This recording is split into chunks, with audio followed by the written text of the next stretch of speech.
অনেকদিন এই প্রোগ্রামটা বন্ধ ছিল। গত ঈদুল আজহার পর থেকে নিয়ে এই অনেক বড় একটা সময় পর্যন্ত বন্ধ ছিল। আমরা এক্সপেরিমেন্টাল বেসে আজকে শুরু করলাম। আমরা দেখবো এটা কেমন যায়। যদি আল্লাহর রহমতে ভালো যায় বা ভালোই হয় তাহলে আমরা কন্টিনিউ করব। তবে একদিন হয়তো মাসের একটা শুক্রবার হয়তো আমরা করতে পারবো না, আমার এলসওয়্যার কমিটমেন্ট আছে, সেই জন্য বাকি শুক্রবারগুলো আমরা চেষ্টা করব। আপনাদের জন্য একটু কষ্টের হয়ে যায়, কারণ জুমার দিন জুমা পড়লেন, আবার পরে আরেকবার আসবেন বা তারপরে আমাদের আর কোনো চয়েস নাই। আমরা আলেমদের সাথে কথা বলছি, একটা মসজিদে জুমার দিনে জুমার আগে কোনো প্রোগ্রাম করাটা ঠিক না, নাজায়েজই বলেন বা নিষিদ্ধ বলেন। সেই জন্য আমাদের চয়েস নেই, এই টাইমটা ছাড়া অন্য কোনো টাইম আমাদের ছিল না। আমরা এই প্রোগ্রামটা বন্ধ হওয়ার আগে আগে যে জায়গাতে একটা একটা পেপার ধরে পড়তেছিলাম, সেটাই আজকে পড়বো ইনশাল্লাহ। সেই পেপারটার নাম ছিল awaiting Mahdi covenant or Creed. Mahdi আগমনের জন্য যে আমরা অপেক্ষা করে থাকি, এই ব্যাপারটা আসলে কতটুকু ঠিক বা কতটুকু, মানে এই মাহদি নিয়ে অনেক কথাবার্তা আছে, অনেক ঝগড়াঝাটি আছে, অনেক বিভেদ আছে, অনেক ফতোয়া আছে, অনেক থিওরি আছে। তো এটা নিয়ে ছিল পেপারটা। এই পেপারটা যার লেখা, ওনার নাম হচ্ছে শেখ সালমান বিন ফাহাদ আল আওদা। এখন উনি সৌদি আরবে অন্তরীণ আছেন, কিন্তু একজন একজন মেজর, মানে কয়েকজনের নাম বললে সৌদি আরবে তার নাম আসতো সবসময় বা এখনও আসে, কিন্তু মাঝে মাঝে রাষ্ট্রযন্ত্রের সাথে ওনার কিছু সমস্যা হয়েছে, যেই জন্য আগেও হয়েছে সমস্যা, যেই জন্য উনি আগেও একবার জেলে ছিলেন এবং এই মুহূর্তে জেলে আছেন। কিন্তু এই ব্যাপারটার সাথে এসবের কোনো সম্পর্ক নাই, তার পলিটিক্যাল ভিউজ বা এসের কোনো সম্পর্ক নাই। এখানে আমরা বলতেছেন যে মাহাদি আসার ব্যাপারটাকে আল্লাহর একটা ওয়াদা বা আল্লাহর তরফ থেকে একটা একটা প্রতিশ্রুতি, নাকি এটা আকিদার একটা বিষয়। আকিদার বিষয় বলতে বোঝাচ্ছেন যে আমাদের আকিদার বিষয়গুলো কি, যেমন যে 6টা পয়েন্ট আমরা বলি, মেইনলি হচ্ছে এই 6টা পয়েন্ট আমাদের আকিদার মূল ইমানের মূল স্তম্ভ। আল্লাহ, তার ফেরেশতাগণ, কিতাব, তারপরে রসুলগণ, তারপরে আপনার আখেরাত এবং কিয়ামতের দিন এবং কাদার, ভালো মন্দের নির্ধারণ। এগুলো হচ্ছে আমাদের জন্য ইমানের মেইন আর এইগুলো শাখা প্রশাখা যেগুলো, সেগুলোও এটাকে ঘিরেই, এই জিনিসগুলোকে ঘিরেই ব্যাপারগুলো। তো মাহদির ব্যাপারটা কি কারো কারোর জন্য কি আকিদার বিষয় কিনা, যেমন শিয়াদের ব্যাপারে অন্য সমস্ত কিছুকে ছাপায়া অন্য তাদের দিনের যে সমস্ত জিনিস আছে, দিনের বিশ্বাস যেগুলো আছে, সেগুলোকে ছাপায়া মাহদির ব্যাপারটা একটা বিশেষই। আপনারা জানেন যে তাদের একজন ইমাম, হিডেন ইমাম বলে তারা, হারায় গেছিল, যিনি এখনও বেঁচে আছেন বলে তারা মনে করে, এবং কোনো গুহায় বা কোনো পাহাড়ের ভিতরে কোনো বন্দী হয়ে আছেন বা হারায় গেছেন। তিনি সেখান থেকে সকল কিছু দেখেন, সকল কিছু নিয়ন্ত্রণ করেন, এবং আবার তিনি ফিরে আসবেন, এসে মুসলমানদেরকে মানে শিয়া মুসলিমদেরকে ত্রাণ করবেন। এটা তাদের বিশ্বাসের একটা অংশ। তো আমরা সেরকম বিশ্বাস করি না, এই জন্য এটার উপরে অনেক কিছু আমরা পড়ছি, সেগুলা আমরা স্কিপ করে যাচ্ছি। আপনারা যারা ছিলেন তারা জানেন। তো এর ভিতরে আমরা কতগুলো জিনিস যেগুলো পাইছি, সেটা হচ্ছে যে অধিকাংশ হাদিস বা বর্ণনা যে মাহদি নিয়ে যেগুলা, অধিকাংশই হচ্ছে জয়ীফ বা জাল। 1% বলছেন, মানে 100টার ভিতরে একটা তবে মাহদি সম্বন্ধে আহলে সুন্নাত জামাত যেটুকু বিশ্বাস করার, সেটুকু হচ্ছে যে উনি একজন মানুষ, উনি রাসূল সাল্লাল্লাহু আলাইহি ওয়াসাল্লাম বংশ থেকে আসবেন, ওনার বাবার নাম মায়ের নাম সেম হবে, উনি একজন সাধারণ মানুষ, উনি আমাদের মতো খান, পরেন, ঘুমান, সব কিছু। এবং উনি আগের থেকে ওনাকে কোনো একটা বিশেষভাবে করা হয়েছে তা না, হঠাৎ করেই ওনাকে জ্ঞান দেওয়া হবে এবং উনি তারপরে তার কার্যগুলো সমাধান করবেন, এইটুকু আমরা বিশ্বাস করি।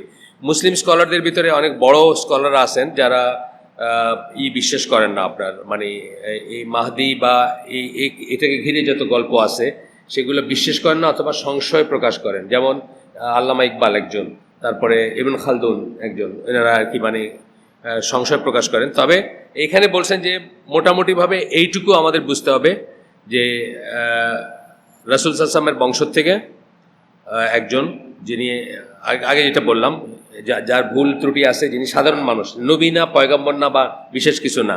অনেকে মাহদি আলাইহিস সালাম বলে, কিন্তু এটাও বলা ঠিক না, কিন্তু কারণ আমরা তাকে নবী পয়গম্বর মনে করি না। তো আচ্ছা, তারপরে আল্লাহ তাকে অনেক কাজ তাকে দিয়ে করাবেন এবং অনেক জ্ঞান দেবেন তাকে, এই পর্যন্তই আমরা জানি, এর বাইরে কিছু না।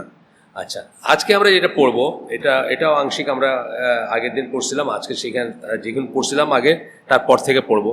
এখানে 3 নম্বর চ্যাপ্টারে আমরা ছিলাম, যেখানে কতগুলো অবজারভেশন বলছেন। অবজারভেশন মানে এই হাদিস, কোরআন, দলিল যত কিছু আগে আমরা পড়ছি, যেমন পলিটিক্যাল কারণে মানুষ নিজেকে মাহদি বলছে, সুদানের একজন মাহদির কথা আমরা পড়ছি, তারপরে আব্বাসিদ খলিফার ছেলের কথা আমরা পড়ছি, যাকে উনি নিজে মাহদির নাম দিয়েছেন যাতে আরেকজন ফলস মাহদি ছিল তারে ফাইট করতে পারে, সেই জন্য নাম দিয়েছেন। এরকম কারণে অনেক মাহদির কথা আমরা পড়ছি।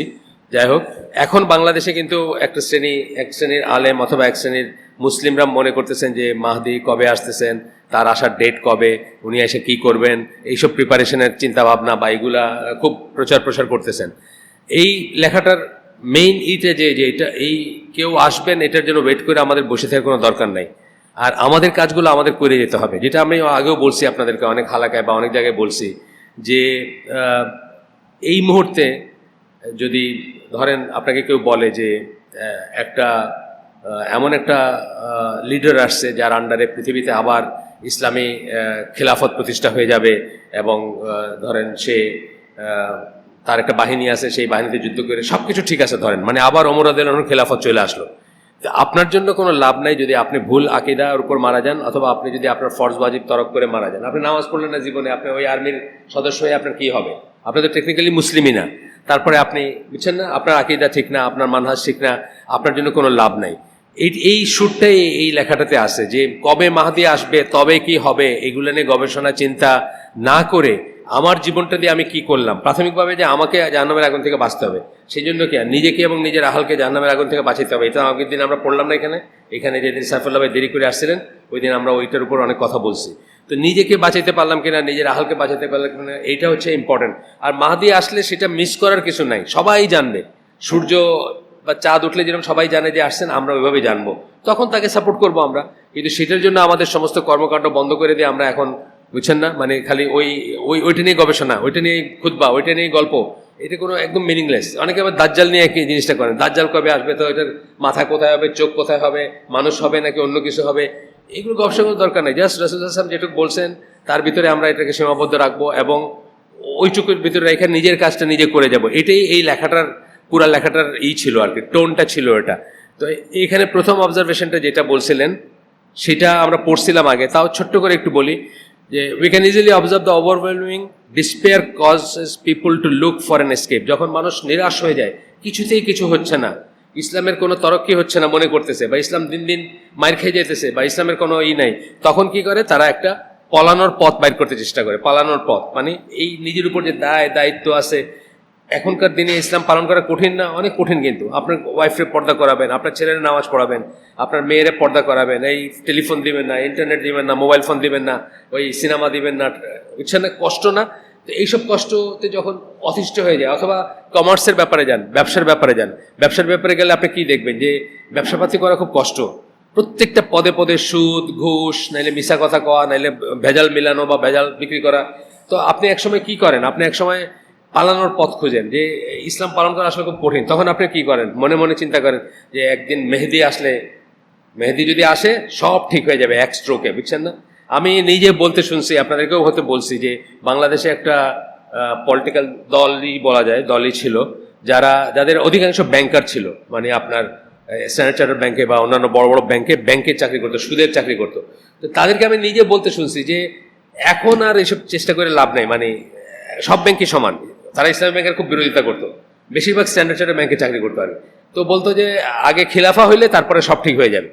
না, ব্যাপারটা তা না। আপনাকে আপনার নিজের জন্য নিজে কি করছেন, নিজের জীবন নিয়ে এটা ইন্ডিভিজুয়ালি আনসার করতে হবে আল্লাহর সামনে। আপনি সুদ খাইছেন কিনা, আপনি সুদ থেকে বাঁচার চেষ্টা করছেন কিনা, সেটা আপনাকে আনসার করতে হবে। ওই খিলাফা হইলে সব ঠিক হয়ে যাবে এটা কোনো না। ওনাদের একজন আর কি, উনি ঈশার নামাজ পড়তেন না, মানে জামাতের নামাজ পড়তেন না। আমি বললাম যে জামাতে নামাজ পড়ো না কেন? আমার জুনিয়র আর কি বলে যে দেখছেন মগবাজার ওইদিকে যে মসজিদগুলো, মগবাজার মোড়ের আশেপাশে, উনি ওইদিকে থাকতেন এক সময়, বা ওইদিকে ওনার কারবার ছিল, যে দেখেন গিয়া মগবাজারের ওই বড় মগবাজারের মোড়ের পাশে মসজিদটা, ফার্স্ট রোতে কারা দাঁড়ায়, সব কটা হোটেলের ব্যবসা করে, সব কটা মদ এবং মেয়ে মানুষের ব্যবসা করে, ওইগুলো হলো ফ্রন্ট রোতে দাঁড়ায়। ওরা ফ্রন্ট রোতে দাঁড়ায় বলে কি আপনার আমার নামাজ মাফ হবে? আমরা কি আল্লাহর কাছে বলতে পারবো যে আমি এই জন্য জামাত পড়ি নেই অথবা এই জন্য নামাজ পড়ি নেই? কোনোদিন না, প্রশ্নই ওঠে না। তারটা সে আনসার করবে, আপনারটা আপনি করবেন। মদিনার মসজিদে মদিনার মসজিদে রাসূল সাল্লাল্লাহু আলাইহি ওয়াসাল্লামের সময় এবং তার মৃত্যুর পরে মুনাফিকদেরকে কেউ নিষেধ করে নাই যে আপনারা আইসেন না মসজিদে। সবাই জানে এরা মুনাফিক, সবাই জানে এরা ইসলামের বিরোধিতা করে, তাদেরকে পর্যন্ত কেউ নিষেধ করে নাই, আল্লাহ রাসূলও নিষেধ করে নাই যে তোমরা মসজিদে আইসো না। বুঝছেন না? কে আসতেছে কে না আসতেছে এই জন্য আপনার অব্লিগেশনটা চলে যায় না। তো এইরকম আর কি একটা দল এখানে বলতেছেন যেটা even if the solution is only imaginary, এই যে সলিউশন এটা ইমাজিনারি। কবে খিলাফা হবে? 1000 বছর, 5000 বছর লাগতে পারে। সেই দিন আমার সুদী ব্যাংকের সুদ বন্ধ হবে, সেই দিন পর্যন্ত আমি সুদ খাইয়ে যাব, সব ব্যাংক সমান, এটা কি কথা হলো না? এগুলো মোটেই না। তো বলতেছেন যে it gives them something to ক্লিং two, কিছুর একটা কিছুতে আঁকড়ায় ধরার, একটা কিছুর স্বপ্ন দেখার, একটা কিছু নিয়ে কথা বলার একটা ব্যবস্থা করে দেয় এটা তাদের। আচ্ছা, and focus on the face of their great failures and dashed Hopes, মানে তাদের যে ব্যর্থতা এটার জন্য তাদের একটা কিছুকে একটা মানে ধরে রাখার একটা এই সব জিনিসগুলো আমরা পড়ছি। এটা পড়ার পরে যেখান থেকে পড়ি নাই সেটা এখন শুরু করব। সেটা হচ্ছে যে আমরা যখন এই ধরনের আইডিয়াকে এমব্রেস করি, কোন ধরনের আইডিয়া? যে একজন কেউ আসবে, আয়সা একদিনে এক স্ট্রোকে সব ঠিক করে দিবে, আমাদের সমস্ত সমস্যার সমাধান হয়ে যাবে, আমরা একদিনে এই দুনিয়াটা আইডিয়াল একটা জায়গা হয়ে যাবে, একদম আদর্শ একটা জায়গা হবে, আবার রাসূল সাল্লাল্লাহু আলাইহি ওয়াসাল্লামের মদিনার চলে আসবে। এটা যখন আমরা মনে করি তখন কি হয়? তখন বলতেছেন যে আমরা এটা দুইটা জিনিস হয়, এই দুইটা জিনিস, দুইটা ফিতনার ভিতর আমরা পড়ি। এই দুইটা ফিতনা বলবেন, এগুলো আমরা পড়ি নাই আগে, আজকে পড়বো। প্রথমটা হচ্ছে the first is defeatist attitude that can affect a group of people or even an entire nation when the hopes that they have vested in something specific evaporate. একটা লোকরে আপনি মাহদি মনে করলেন, সুদানে মনে করছে বা অন্য দেশে মনে করছে, তারপরে কি হবে? যে যাকে আপনি চিন্তা করলেন, যেমন বাংলাদেশে একজন কি খলিফা ছিল না, বলছিলাম আপনাদের, জর্ডানিয়ান কোরাইশ খলিফা, বহু মানুষ তার বায়াত নিছে, বহু মানুষ মনে করছে এই খলিফার থ্রুতে এই দুনিয়াতে ইসলাম আসবে। তারপরে এই খলিফা ইংল্যান্ডে গিয়ে জেলে ঢুকছে, এখন তাদের এই স্বপ্ন ভঙ্গ হয়ে গেছে। এই ধরনের ব্যাপারগুলো কিন্তু একই ধরনের ব্যাপার, যে একজন খলিফা, একজন মানুষ আসবে, তার পিছে সবাই যাব, সে দুনিয়ারে এক স্ট্রোকে ঠিক করে দিবে। হয়তো মাহদির নাম দেয় নাই তারা, তাকে খলিফা নাম দিছে।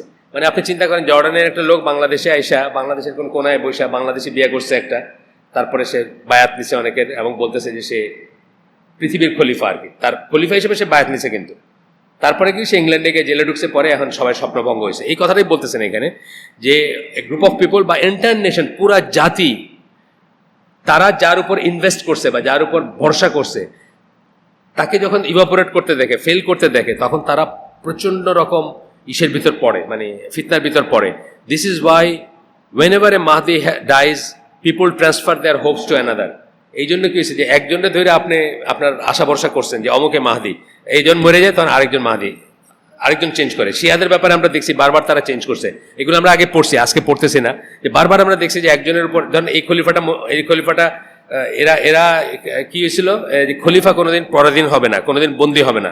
সে যখন ইংল্যান্ডে বন্দী হয়েছে, তখন এখন তারা নতুন মানুষ খুঁজতে শুরু করছে, এখন কারে আমির বানাবে, কারে খলিফা বানাবে। বুঝছেন তো এই ব্যাপারটা? This is Y whenever a Mahdi dies, the people transfer their hopes to another, আরেকজনের কাছে তাদের আশা বর্ষাকে ট্রান্সফার করে, claim that he did not die and that he will one day return. Mahdi যারা এই করছে আমরা দেখছি কি, তারা সবসময় বলছে যে না এ মরে নাই বা আবার ফিরে আসবে। আমরা বারবার দেখছি এটা বলছে। এমনকি রাসূল সাল্লাল্লাহু আলাইহি ওয়াসাল্লাম নজবিল্লাহ তার ব্যাপারেও কিন্তু বলছে, আমরা পড়ছি এখানে, আব্দুল্লাহ বিন সাবা বলছিল যে আল্লাহ রসুল মরে নাই, আবার ফিরে আসবে। কেন বলছিল? যুক্তিটা কি ছিল? যে ঈসা আলাইহিস সালাম যদি আরেকবার ফিরে আসে, তাহলে শ্রেষ্ঠ নবী হিসাবে আমাদের নবী তো আরেকবার ফিরে আসতে পারে, এটা বলছিল। যাই হোক, সেগুলা আমরা এগুলোতে যাব না ভাই। তো এখন এটার এইটার কথা বলতেছেন যে এই কথাটা এসে বলতেছেন যে he use to say that he was from, কে বলতো? একজন বলতো মাহদিস মুভমেন্ট, সুদানের যে মাহদি, সে বলতো যে সে রাসূল সাল্লাল্লাহু আলাইহি ওয়াসাল্লামের বংশের এবং তার কাছে ওয়াহি আসে। এটা নিয়ে আমরা আগে পড়ছি যে শয়তানের ওয়াহি আসে, মানুষ মানে আল্লাহর ওয়াহি আসে না। আল্লাহর ওয়াহির তো দরজা বন্ধ হয়ে গেছে, শয়তানের ওয়াহি আসে। তো যাই হোক, এই সম্বন্ধে ইবন হাজার আল আসকালানি বলছেন, এই ধরনের যারা বলে বা করে, যে বলতেছেন যে হিজ মেন্টাল স্টেট ডিটোরিয়েটেড, একজনের কথা বলতেছেন, এটা পড়ছিলাম আমরা, যে তার মানসিক অবস্থা খারাপ হয়ে গেছে, অর্থাৎ সে তার মাথা খারাপ হয়ে গেছে বা মাথা উইক হয়ে গেছে। And he began making exorbitant claims such as seeing Allah, এবং সে তখন কি করলো, আল্লাহকে দেখছে, এরকম কথা বলে। বাংলাদেশে আসেন এরকম মানুষ, বলে যে আল্লাহর সাথে কথা বলে, আছে না? পীর আছে বাংলাদেশে, আল্লাহকে দেখছে, আল্লাহর সাথে কথা বলে, রোজ রাত্রে তার হয়, মশওয়ারা হয় আল্লাহর সাথে। তো বলতেছেন এটা ইবন হাজারুল আসকালানি বলতেছেন, অ্যাসেন্ডিং ইনটু হেভেন, সে আসমানে চলে গেছিল, এটা দাবি করে। And having Allah speak to him, তার সাথে আল্লাহ কথা বলছেন, এটা বলে। যে বাংলাদেশে যার কথা বললাম একজন আর কি, এর জানি না আমি মেন্টাল হেলথ কিনা, এ তো আমার কাছে বন্ড মনে হয়, মেন্টাল হেলথ তো মনে হয়, তো তাগড়া খোদার খাসি, তাই না? একেবারে তাগড়া মানুষ, এর তো হওয়ার কথা না। আচ্ছা, আর বলতেছেন কি, and having Allah speak to him, তার সাথে আল্লাহ কথা বলেন, inform him that he is the Mahdi, এবং তারা ইনফর্ম করছেন যে তুমি মাহদি। এটা ইবন হাজারুল আসকালানি উনি একজনের কথা বলছেন আর গেল। তো এটা জাস্ট আমরা উদাহরণ দিলাম যে কি হয় মানুষের এবং কিভাবে কি।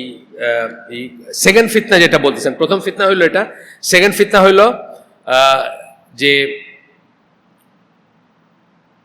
অ্যাফ্লিকশন is a longing for radical and total change. মানুষ রেডিক্যাল চেঞ্জ চায়, একবারে সব ঠিক হয়ে যাবে এটা চায়, একটু একটু করে কিছু করার তো ধৈর্য থাকে না। আমরা কি করতেছি, আমরা কবে ইসলাম আসবে, কবে ইসলামের বিজয় হবে, এগুলোকে আমরা মাথায় আসে, এগুলো আমাদের মাথায় নাই। কিন্তু আমাদের মাথায় কি আছে, নিজের ছেলেটাকে মুসলমান বানাই, নিজের ফ্যামিলিকে মুসলমান বানাই, আর আমরা বিশ্বাস করি যে আমাদের 3.5 হাত শরীরে যদি আমরা ইসলাম প্রতিষ্ঠা করতে পারি, আর বাংলাদেশে যদি বহু মানুষ করতে পারে, অটোমেটিক্যালি এখানে ইসলাম চলে আসবে। কিন্তু তারা যারা মানে এই মাহদির এই ডিফিটিস্ট সে যারা যায় বা এই সমস্ত জিনিস যারা করে, তারা কি করে, তারা একটা রেডিক্যাল এবং টোটাল চেঞ্জ চায়, একদিনে সব ঠিক হয়ে যাবে। যেটা আগেই বলছেন উনি, আবার আমি বলতেছি, উনি দুইটা পয়েন্টকে আলাদা করছেন, যে দুইটা ফিতনার ভিতর পড়ে তারা, যে সবকিছু একদিনের change and dissatisfaction with anything gradual, একটু একটু একটু একটু করে কিছু হবে, এটাতে আর তারা পায় না। ওই যে ছেলেটার কথা বললাম, স্ট্যান্ডার্ড ব্যাংকে চাকরি করতো, ইসলামিক ব্যাংক কি করতেছিল, ইসলামিক ব্যাংকে কখনো বলছে তারা পারফেক্ট বলে নাই, কিন্তু এটা চেষ্টা করতেছে না, সুদ আলাদা করা, এই লোন না দেওয়া, এইগুলা বন্ধ করার চেষ্টা করতেছে, যেসব ফাঁক ফোকর দিয়ে হারাম ঢুকে, তাই না? কিন্তু আপনি ওইগুলার সব বাতিল করে দিলেন, দিয়ে বলেন যে ওই খেলাফা যেদিন আসবে সেদিন একবারে সব হালাল হবে, একবারে সব ব্যাংক হালাল হবে, সব ঠিক হয়ে যাবে, বুঝছেন না? তাইলে আপনি কি মানুষের একটু একটু চেষ্টাগুলোকে কোনো মূল্যায়ন করেন না, বরং আপনি তাদের উপরে মরার উপর খাড়ার ঘা দিয়ে দেন।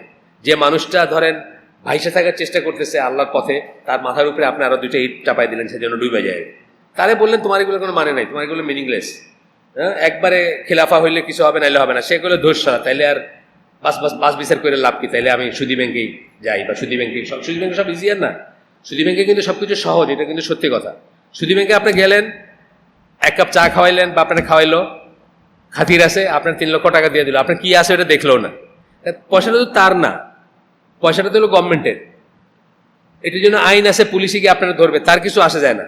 ইসলামী ব্যাংকে গেলে দেখবেন আপনার অনেক খবর নিতেছে, এটা কি, ওইটা কি, এটা কেন, ওইটা কেন নিতেছে, কারণ ইসলামী ব্যাংকের উপরে এই জবাবদিহিতার দায়িত্বটা বর্তায়। আপনার যে লোন দিল, আপনার যাচাই করছে কিনা, যদি ফেল করে, লোন তো দেয় না আসলে, মানে যেটা ওরা তো লোন ক্যাশ পয়সা দেয় না, সিসি লোন যেটা বলে এটা দেয় না, তারপরেও যেটা দেয় সেটা দিল আপনি ঠিকমতো কাজ করলেন কিনা, খাটাইলেন কিনা, এগুলো সব জবাব দিয়ে করতে হয়। সুতরাং সে অনেক কথা জিজ্ঞেস করে।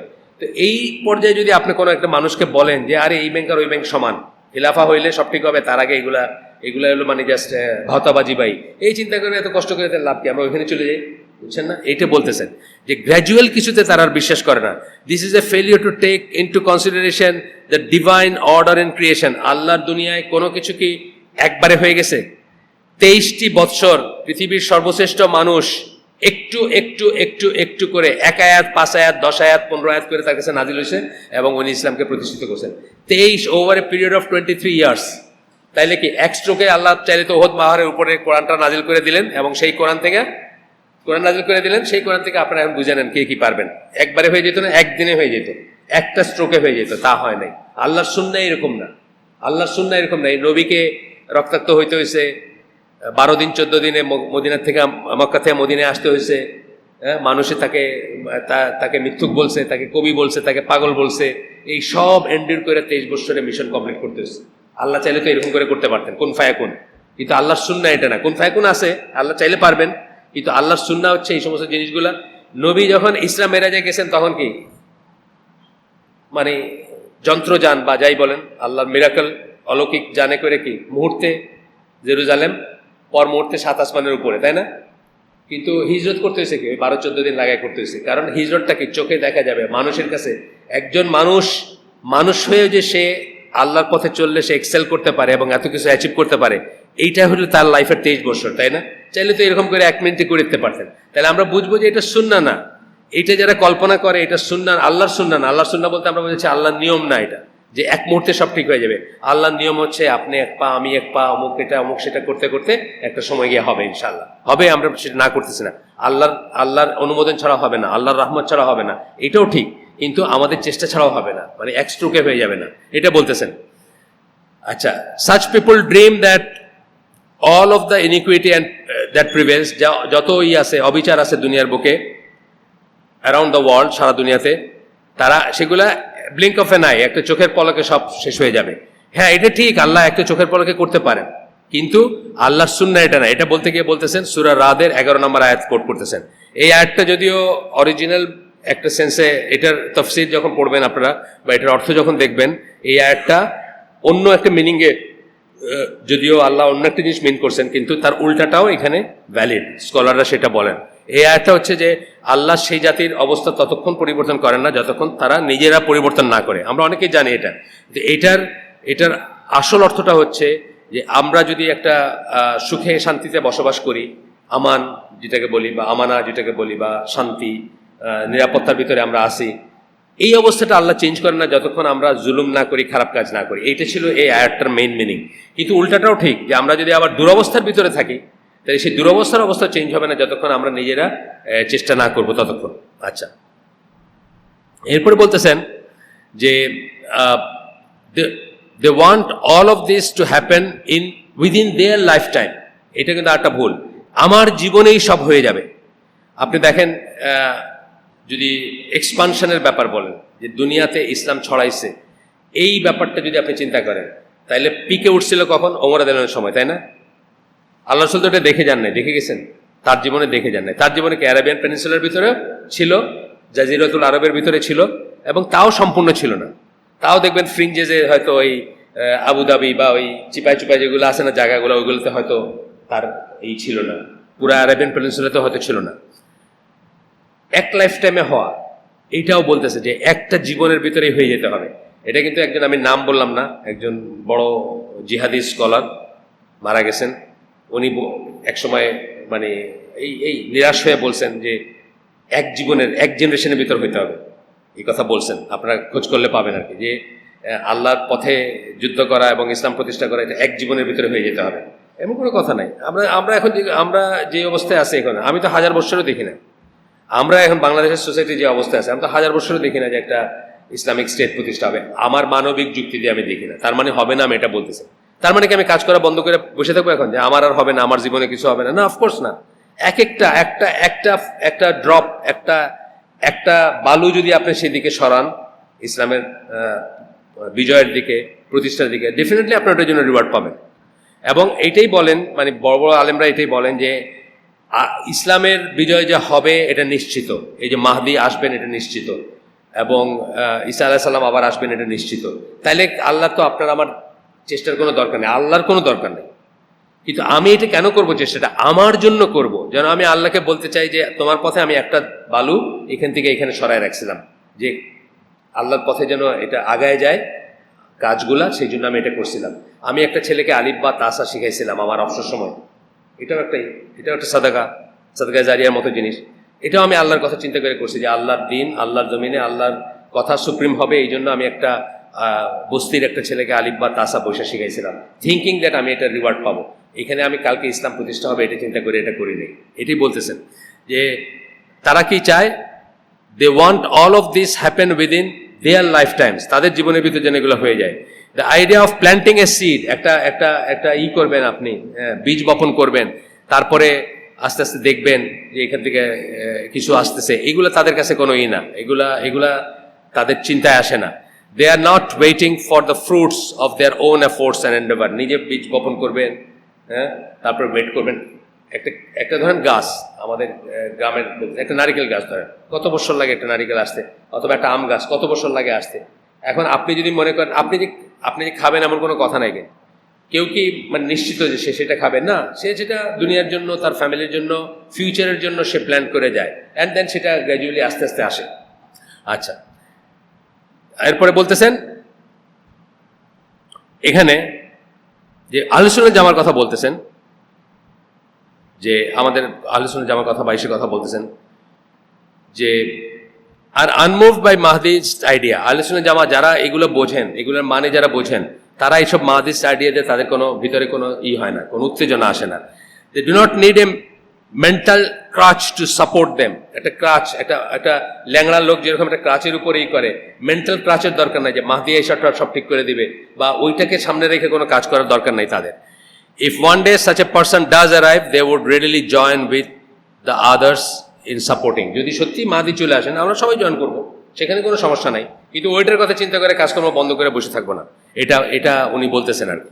আচ্ছা, তারপরে বলতেছেন as for those who pin their hopes, distant unattainable object, distant দূরবর্তী, unattainable আমি জানিও না এটা আসবে কিনা আমার জীবনে বা না, সেটা no effort to bring it any closer to realization, তারা এটাকে যে মানে কোনো এফোর্ট দেন না যে ওই জিনিসটা দিয়ে আমি যেটা পাওয়ার চেষ্টা করবো, মানে মাহদি আসলে যেটা ঘটবে সেটা আমিও এটা যদি যোগ করবো একটু বা বিয়োগ করবো বা কিছু একটা করবো, এটাতে কোনো এফোর্ট দেন না। আচ্ছা, তারপরে বলছেন they ask what do you think you can do, can you turn back the raging winds or the flood water, তোমরা কি করতে পারবা? তারা জিজ্ঞেস করবে আপনাকে, তুমি এনে কি করতে পারো? সারা দেশ, আপনার এমন বলে না, সারা দেশ সিনেমা দেখতেছে, সারা দেশ গান শুনতেছে, সারা দেশ সুদ খাইতেছে, সারা দেশ ঘুষ খাইতেছে, তুমি একলা এটা রেগেছে গিয়া বাবা কি করবা? অনেক মুরব্বীরা বলে, কিন্তু আমাদের ওয়েলফেয়ার চায় যারা, বলে না বাবারা তোমরা তো ঠিক আছে, মানে আল্লাহ নামাজ রোজা পড়তেছো ঠিক আছে, কিন্তু এই যে লোন নিবা না, বাড়ি করবা না, এইগুলো করে তুমি একলা এটা করে কি করবা? সবাই তো এটাই করতেছে, এটা যুক্তি না? এটাই যুক্তি। তুমি ঠিক আছে, তুমি নামাজ পড়ো, তুমি রোজা রাখো, ফরজ তো এগুলা, কিন্তু এটা লোন নিয়ে একটা প্রথম বাড়িটা লোন নিয়ে বানায় ফেলো, তারপরে না হয় আর ব্যাংকে যাও না, বা এরকম আছে না কত মানুষ আমাদেরকে, আমাকে বোকা ঠাওরায়, আমাকে বোকা ঠাওরায়, মানে ফ্যামিলির বোকা ঠাওরায়। আমাদের বুয়েটের এক টিচার আছে আমাদের দিনী ভাই, তার ফ্যামিলি তারে বলে যে বুঝলাম তুমি আমেরিকায় যাইবে না পিএইচডি করতে, শার্ট প্যান্ট পরলে কি অসুবিধা, জুতা পরলে কি অসুবিধা, তুমি তো শার্ট প্যান্টও পরো না, তুমি পাঞ্জাবি পরো আর পায়জামা পরো আর স্যান্ডেল পরো, তুমি বুয়েটের টিচার, তোমার ফ্রেন্ডরা এক একজন ইসের থেকে পিএইচডি পরে আসছে স্টুডেন্ট বুটেড, আর তুমি মানে এইটা আমাদের মানে নিজের মানুষরা বলে আমাদেরকে, এটাই বলতেছেন এখানে। তারা বলবে যে তুমি তো আর ঝড় বা ফ্লাড ওয়াটার, বন্যার পানি, এটাকে তো তুমি আটকাইতে পারবা না, অর্থাৎ মানুষ যেদিকে চলতেছে, মানুষ যেভাবে বলতেছে, এটাকে তো আটকাইতে পারবা না। উইথ ইয়োর লিটল হ্যান্ডস, তোমার ছোট হাত দিয়ে তো তুমি এটা আটকাইতে পারবা না, এটা তো such people see nothing as a solution except radical and total change. এইসব মানুষগুলা সমস্ত চেঞ্জ একবারে হয়ে যাবে, এটার বাইরে কিছু চিন্তা করতে পারে না, আর তারাই মাহদির জন্য অপেক্ষা করে থাকে, বললেন এটা। যাই হোক, all such Mahdi's movements took place at a time when people, especially youth, felt trapped. যখন ইয়াং মানুষরা, আমাদের দেশে কিন্তু এরকম একটা সিচুয়েশনে চলতেছে, ইয়াং যারা আল্লাহর পথে চলতে চেষ্টা করতেছে, তারা অসহায় ফিল করে, প্রত্যেকটা জায়গায় তাদের বিরোধিতা, প্রত্যেকটা জায়গায় তাদের রেজিস্ট্যান্স, প্রত্যেকটা জায়গায় তারা নিজের দেশে, তারা এখন কি বলবো, মানে নিজের দেশে তারা সংখ্যালঘু টাইপের একটা ব্যাপার, তাই না? যারা আল্লাহর মতো চলে, জাস্ট টাকনোর উপরে কাপড়টাই আপনি চিন্তা করেন, আপনি আপনার দেশে মাইনরিটি, আপনার দিকে তাড়া করে তাকাবে, ইভেন আপনার বাপ তাকাবে পারলে, তাই না? টাকনোর নিচে কাপড় একটা বললাম, উদাহরণ বললাম, আরও কত কিছু, প্রত্যেকটা জিনিস। তখন বলতেছে যে তখন ইয়াং মানুষরা তারা তাদের দম বন্ধ হয়ে আসে, তারা মনে করে যে আর কোনো উপায় নাই, could see no way out, তারা দেখে যে কোনো রাস্তা নাই এখান থেকে বাইরে হয়ে আসে।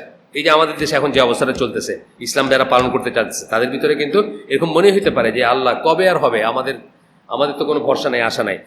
তখনই তাদের ভিতরে ওই মাহদিজ আইডিয়াটা আসে, যখন কেউ বলবে যে ইমাম মাহদি তো এই কয়েক বছরের ভিতরে আসতেছেন, তখন আপনি মাঞ্জা দিতে শুরু করলেন, আর কি বুঝছেন না, মানে আপনারা কিছু করণীয় নাই, আপনি এখন শুধু তার আসার জন্য ওয়েট করবেন আর আল্লাহর কাছে চাবেন যে আল্লাহ তার সাথে যেন জয়েন করতে পারি, এটাই বলতেছেন।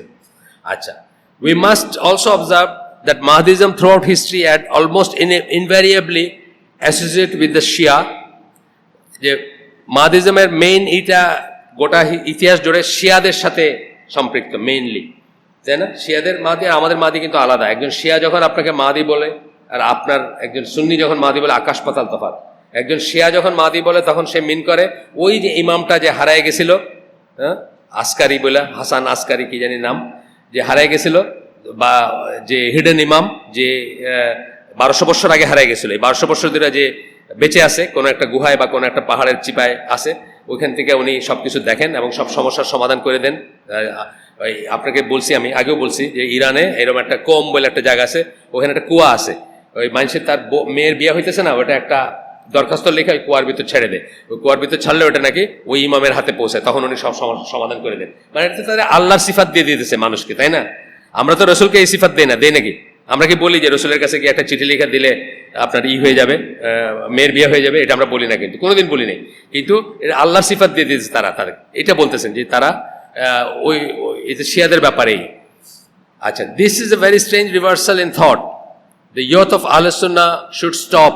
এখন দেখা যাচ্ছে যে কিছু কিছু আহলে সুন্নাহর মানুষও এই চিন্তা করতে শুরু করছে। আহলে সুন্নাহ মানে আমরা যারা সুন্নাহ বিশ্বাসী, শিয়া না, তারাও এখন বলতেছেন যে দ্য ইয়থ অফ আহলে সুন্নাহ should stop and consider that they are putting themselves into very difficult situation. আমরা যেন এটা ট্র্যাপে না পড়ি, তাহলে আমরাও আমাদেরকে খুব খারাপ একটা জায়গায় দিব, এবং সবাই ঘরে ঘরে বসে থাকবে যে কোনোদিন মাহদি আসবে, আসলে সব ঠিক হয়ে যাবে, এখন যা ইচ্ছা করো, যা করবা তাই শো। এটা সেকেন্ড অবজারভেশন ওনার। এই ফার্স্ট অবজারভেশনের ভিতরে এই কথাগুলো ছিল। সেকেন্ড অবজারভেশন কি? Two types of people claim Mahdi. দুই রকমের মানুষ মাহদি বলে নিজেদেরকে দাবি করে। প্রথমটা কি? যে জানে সে মিথ্যা কথা বলতেছে, মিথ্যুক সে, কিন্তু সে ক্লেম করে সে মাহদি নিজে যখন বলে। আর সেকেন্ড টাইপ কি বলছেন? যে কনফিউজড, যে অসুস্থ, যার মস্তিষ্ক বিকৃতি করছে, যে হ্যালুসিনেশন হয়, যার confused and imagines that he actually is the Mahdi. একটা হলো মিথ্যুক, আর একটা হলো মানসিকভাবে বিকারগ্রস্ত। আমি যার সাথে বসছিলাম সে হলো মানসিকভাবে বিকারগ্রস্ত। বলছিলাম আপনাদের যে ডক্টর মঞ্জুর এলাহি এবং আমরা ওই আমাদের এক দিনী ভাই ব্রিগেডিয়ার তোবারক হোসেন বেগ, রিটায়ার্ড, ওনার বাসায় বসছিলাম এক মাহাদিরে নিয়ে। সেই মাহাদি হলো বাংলাদেশ আর্মিতে ছিল, ওনার আন্ডারে কাজ করছে, মেজর ইসের আন্ডারে, কি নাম, এই বেগ সাহেবের আন্ডারে। বেগ সাহেব তো যখন লেফটেন্যান্ট কর্নেল ছিল তখন একটা সিও ছিল একটা ইউনিটের, তো ওনার আন্ডারে আর্টিলারিতে কাজ করছে। পরে সেই জাতিসংঘে জয়েন করছে, ইউএন মিশনে গেছে, প্যালেস্টাইনে গেছে, ইসরায়েলে গেছে, এবং সে জাতিসংঘের ডাক্তার তারে বাইপোল ডিসঅর্ডার ডায়াগনোস করছে। বাইপোল ডিসঅর্ডার মানে একসময় সে মাদি মনে করবে, আর সময় সে নিজেরা ফকির মনে করবে, বুঝছেন না? একসময় সে দুনিয়ার রাজা মনে করবে, আর সময় সে কাঁদবে ভিক্ষুক দেখা। এটা হলো বাইপোল ডিসঅর্ডার, মানে টোটাল দুইটা স্প্লিট পার্সোনালিটি বলে, যেটা দুইটা আলাদা ব্যক্তিত্ব একজনের ভিতরে থাকে আর কি, এটাকে আমরা বাইপোল ডিসঅর্ডার বলি। তো এখানে বলতেছে যে এই দুই ধরনের স্প্লিট পার্সোনালিটি, এই দুই ধরনের মানুষ নিজেকে মাহদি করে। হয় মিথ্যুক মানে জেনে শুনে করতেছে। যেমন ধরেন ওই যে আব্বাসিদ খলিফা, যে উনি তো বলছেনই যে আমি তো জানি আমার ছেলে মাহদি না, কিন্তু আমি এর নাম দিছি যাতে ওই মিথ্যুক ব্যাটারে যেন ওর সাথে যেন ফাইট করতে পারে, কাটা দিয়ে কাটা তোলা, জেনেই বলতেছে সে। আর কেউ এটাকে কি করবে, যে মানে তার ডিসঅর্ডার, সেই জন্য সে বলতেছে। থার্ড অবজারভেশন, 3 নম্বর যেটা উনি বলতেছেন, over emphasizing an issue is from deviance. এটা খুব ইম্পর্টেন্ট একটা কথা। যে কোনো জিনিসকে যদি অতিরিক্ত গুরুত্ব দেন, এটা কিন্তু এক ধরনের ডেভিয়েন্স বা এক ধরনের বিচ্যুতি, অথবা এক ধরনের বিকৃতি, অথবা এক ধরনের সরে যাওয়া, ডেভিয়েশন, আর পথ থেকে সরে যাওয়া। উদাহরণ দেই আমি, যেমন আমাদেরকে কিন্তু কবরস্থানে যাইতে, কবর দিতে যাওয়া কিন্তু 5টা রাইটের একটা, জানেন তো? একজন মুসলিমের, একজন মুসলিমের 5টা বা 6টা, মানে 2টা বর্ণনায় আছে। 5টা রাইট যদি ধরেন একজন মুসলিমের উপর একজন রাইট, একটা হচ্ছে তার জানাজা পড়া এবং তাকে সমাহিত করতে যাওয়া, ফরজে কিফায়া, কেউ না করলে সবাই গুনাহগার, আর কেউ করলে আপনি গুনাহগার হবেন না, কিন্তু আপনার বড় একটা রিওয়ার্ড থেকেই করবেন। এটার কারণটা কি? এটার কারণ হলো আপনি যদি দেখবেন, আপনি নিজেকে দিয়ে দেখবেন যে আপনি যদি কাউকে নিকটাত্মীয় অথবা খুব পাওয়ারফুল কেউ বা খুব বড় কেউ, তাকে যদি কবর দিয়ে আসেন, আপনার নিজের জীবনের অনেক কিছুকেই মিনিংলেস মনে হবে যে অনেক কিছু জীবনে বাহুল্য, অনেক কিছু ছাড়াই আপনার জীবনটা চলতো, বুঝছেন না? যদি সপ্তাহে একটা করে কবর দিতে যেতে পারেন, তাহলে আমি শিওর যে আপনি সম্পদের পাহাড় কোনোদিন গড়ে তুলতে পারবেন না। কারণ আপনার মনে হবে যে কথার কথা বললাম, আর আমি এই পরশুদিন একটা কবর দিয়ে আসলাম, বুঝছেন তো, আমার আবার মনে হলো জিনিসটা এরকম। কিন্তু ওভার এমফেসাইজ, আপনার কবরস্থানে ঘুমাইতে শুরু করলেন, কিছু মানুষ আছে কবরস্থানে রাত কাটায়, এটা কি ডেভিয়েশন না? অবশ্যই ডেভিয়েশন। এটা আল্লাহ আপনার কাছে বলেন না, রসুল আপনাকে বলেন না। আপনাকে কবরে যাইতে বলছেন 2টা কারণে। দেখলে আপনার কবর দেখলে মন, বা কবর জিয়ারত করতে বলছেন, ওই যার কবর জিয়ারত করলেন তার জন্য দোয়া করবেন 1 নম্বর। আপনার নিজের জন্য কোনো দোয়ার কোনো ব্যাপারই নাই, তার জন্য দোয়া করবেন। সে কেমনে আছে, আপনার বাবা হোক, চাচা হোক, দেশের প্রেসিডেন্ট হোক, সে কেমনে আছে আপনি জানেন না, তার জন্য দোয়া করলেন। এটা হলো একটা কারণ। আরেকটা কারণ, আপনার মনটা নরম হয়। আমি যেদিন আমার ছোট ভাই কবর দিতে গেলাম, লাইন ধরে কটা লাশ করলো না, 40+ লাশ দাফন করলো ওই দিন। এরা কারা ছিল? এরা বাংলাদেশের সবচেয়ে পাওয়ারফুল জনগোষ্ঠী ছিল, সবচেয়ে ফিজিক্যালি ফিট ছিল, সবচেয়ে চৌকস ছিল না। আজকে তারা কিছু না, তাদেরকে অন্য মানুষে বহন করে নিয়ে ঢুকাইতেছে। এই যে রিয়েলাইজেশনটা আপনার জন্য ডেফিনেটলি লাভজনক, কিন্তু এটা এক্সাজারেশন যখন করবেন, যখন বেশি করে ফেলবেন, যতটুকু ইম্পর্টেন্স দেওয়ার তার চেয়ে বেশি করবেন, তখন কি করলেন, আপনি সমস্যা করে ফেলেন, আপনি নিজে বিকৃতি হয়ে গেলেন বা বিচ্যুত হয়ে গেলেন বা পথ থেকে সরে গেলেন। এটা কিন্তু সকল সুপার নিউমারি জিনিসের বেলায় প্রযোজ্য। ওই যে এক মহিলা তাহাজ্জুদের নামাজের জন্য দড়ি ধরে ধরে দাঁড়াইতো না, মানে দাঁড়াইতে পারতো না, এত উইক। আল্লাহ রাসূল কি বলছেন, দড়িটা সরাও। কেন বলছেন দড়িটা সরাইতে? মানে এটা এক্সাজারেশন, মানে এটা তো অতিরিক্ত, এটা তার কাছে বলা হয়নি, চাওয়া হয়নি তার কাছে। একইভাবে দেখবেন আপনি অনেক কাজ আসবে যে এটা আপনি যদি ওভার এমফেসাইজ করেন, যেমন টুপি পরা। আপনি টুপি পড়তেছেন, আমার কিচ্ছু বলার নাই, নামাজ পড়ার সময় পড়তেছেন, তাও কিছু বলার নেই। কিন্তু আপনি যদি আমাকে বলেন যে টুপি ছাড়া আমার নামাজ হয় নাই, আপনি কি করেন, ওভার এমফেসাইজ করলেন, আপনার একটা ডেভিয়েশন হয়ে গেল, একটা বেদাত হয়ে গেল। টুপি পরাটা আপনার সুন্নাহ, আদতের সুন্নাহ হোক, যাই হোক, আপনি সুন্নাহ মনে করে তো পড়ছেন, কিন্তু যখনই আপনি আমাকে এটা শর্ত লাগাই দিলেন যে এটা ছাড়া আমার নামাজ হবে না বা হইল না, বা আমি কেমন মুসলমান হইলাম, আপনি কি করেন, ওভার এমফেসাইজ করলেন, করে আপনি কিন্তু নিজে ডিভিয়েটেড হয়ে গেলেন। এই কথাটা বলতেছেন এখানে। আমি জাস্ট কতগুলো উদাহরণ দিলাম। এখন বলতেছেন অল অফ আহলুস সুন্নাহ জামাত, এই যে ইমাম থাকতে হবে, আমরা সবাই এগ্রি করি যে আমাদের উপরে একজন ইমাম থাকতে হবে, এগ্রি করি না? সবাই এগ্রি করি যে মুসলিম উম্মার একজন ইমাম থাকা উচিত ছিল।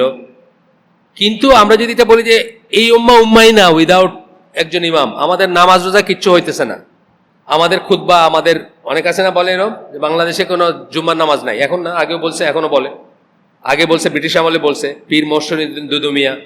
বাংলাদেশে মানে যেহেতু এটা ব্রিটিশদের আন্ডারে একটা দেশ, এখানে কোনো পরাধীন দেশ, এখানে কোনো জুমার নামাজ নাই। এগুলো যে এক্সাজারেশন, বুঝছেন? ইমাম দরকার, সবাই বলে ইমাম দরকার, সবাই বলবে যে আমির এবং ইমাম দরকার, কিন্তু এইটার জন্য মাতম করে মরে যাওয়ার কিছু নেই বা অন্য সব কাজ বন্ধ করে রাখার কোনো কারণ নেই। এটাই বলতেছে যে even when dealing with legitimate issue, এখানে বলতেছে যে as for the rest of the Muslims, all of Ahlus Sunnah Jama'ah without exception, appointing an imam is seen as a religious requirement and necessity.